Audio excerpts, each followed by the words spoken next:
If I have multiple truths, how do I choose the strongest one? First of all, I think we need to clarify what you mean by truth. Like when you say truth, you mean lesson or the universal truth? I think this person meant the lesson. Oh, I think I the don't know. lesson has to be something that the lesson has to be something that I've learned on my own.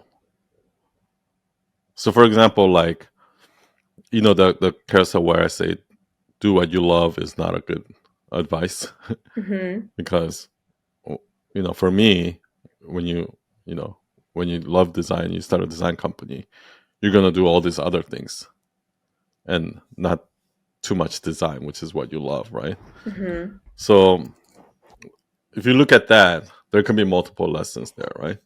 For some people, the lesson might be just as simple as don't chase your passion, and they can end it there, right? Mm-hmm.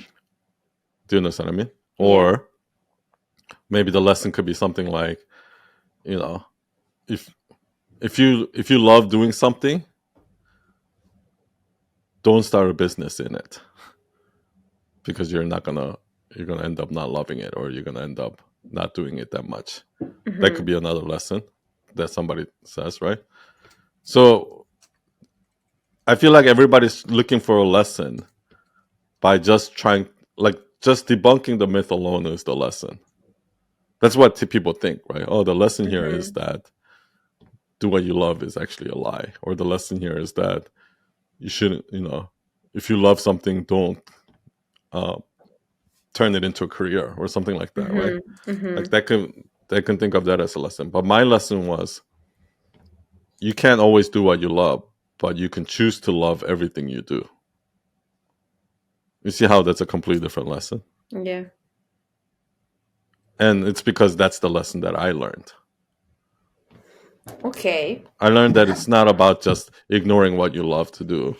And it's not about if you love design, don't start a design business. That's for me the lesson is you can actually choose to love everything you do, including sales or all the other Mm-hmm. stuff, right? Mm-hmm. That was the real lesson. That's because that's the lesson that I learned. So it doesn't matter how much myth and truth. So that's what I mean. Like when you focus so much on myth truth, people are so focused on debunking myth that they don't even realize that they haven't actually learned the lesson yet. Mm-hmm. I don't care how much myth you've debunked. If you didn't actually apply it in your own life, if you didn't apply some sort of a lesson in your own life, then you didn't actually learn anything.